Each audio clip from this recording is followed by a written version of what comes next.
coming back to the ban list, one that stood out in Petitbot's article is Imperial Forge. Why did this one came up in the conversation, Petitbot? So basically, we talk about Martian Generosity and Art of the Forest, that are most probably the two cards that everyone will think about when we speak about ban list.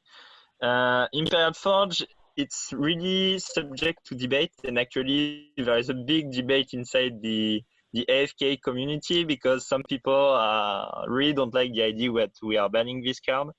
It's the most recent one, so people didn't really see it used for now. There isn't like a big deck in the community that someone is using and winning everything with, like Pink Fraud or something like this. But there are actually few decks that are starting to come around. For the people who were in, like, for people who use the tracker, it's not available anymore, sadly. But if you are using the Crucible tracker, some of the top 5 decks, 2 of them were actually Imperial Forge deck very recently. And I feel like the combo with Tribute and Senator Shrix, which lets you forge starting from 0 Ember with only 3 cards, is a problem for 2 reasons. First, it's a bit too easy to pull off because 3 cards is not that much. Second, it's a number swing regarding your opponent because you still actually 4 from his Ember to make it. And thirdly, it's a bit like the Key Abduction. You forge for almost 0. In the sense, actually here you forge for 2. And this makes for 2 big Ember swings. And to me, that becomes a problem. Yeah, for example, the deck you are showing right now, the Vault Warrior that debates Dreams. So this deck was really dominating the online scene outside of tournaments because the guy is not participating in those tournaments. But if you were playing on like Keep or TCO, you would see it sometimes. And the deck is very, very, very strong. And I think like Imperial Forge is kind of the same as Key Abduction. It's cards that are bad, but if you put the right cards around them, they can become insanely strong. And it's sadly, it's in very few decks, but in those few decks, they are too strong to be played, in my opinion. Possible. I haven't had the opportunity to play against this. Actually, my opponent one of my opponents in the Grand Champion in Belgium had this combo, but something got messed up somehow. I didn't even notice the combo when I played against him, but something got messed up in the way, and he didn't manage to pull it off. Yeah, the thing with this combo is that you need a lot of archive in your deck because you need to put the pieces in your archive in order to pull it off, and also the fact that Tribute goes only on your biggest creature, and the moment you pull it off, your creature must be Shrix, can be tricky. Yeah.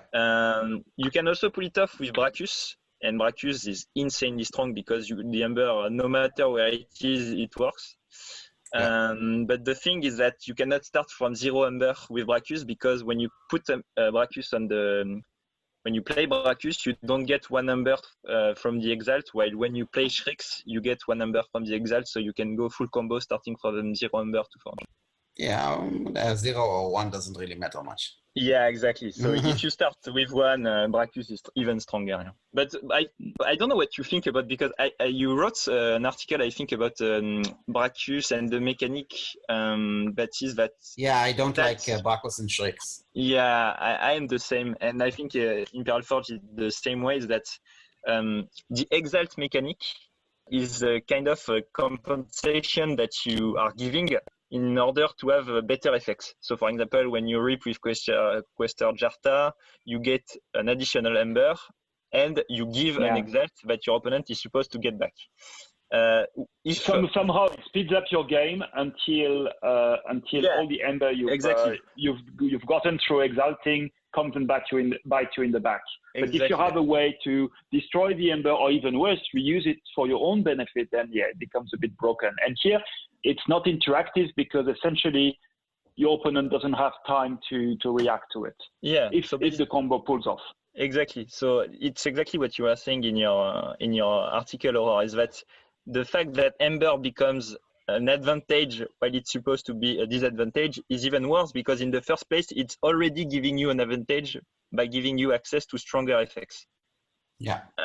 So I totally agree, and it's a big problem for of game design to me. The Senator Brachus, Shrix, or even Imperial Forge are things that should not exist. Well, Imperial Forge wouldn't be so bad if you couldn't use the Amber on the creatures.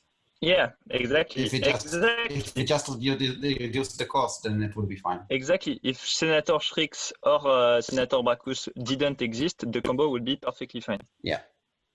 Putting the ban on purposefully three rare cards, which means essentially not so many people have cards with decks with this card. Yeah, it's not a big limit. Yeah, exactly. Because the problem you have with the ban list is that if you start banning cards that are common or even uncommon, you're going to ban way too many decks. And then it becomes a problem because it's not really the spirit of Keyforge. While if you ban rare cards, at least you are not affecting too many decks and you are really targeting the decks that you want to take out. For example, a card I have a big problem with, because it's kind of the same thinking behind it than Imperial Forge, is Key Abduction. I think Key Abduction is absolutely broken, not because it's a good card, but because it can be stupid. Well, it's a bad card in maybe 80% of the decks it's in. And if Key Abduction was a rare card, it will be in this ban list, but the fact that it's an uncommon would mean that we would ban like way too many decks, so we cannot put it in this ban list. But yeah, so it's you could actually play pink fraud with this system of ban list,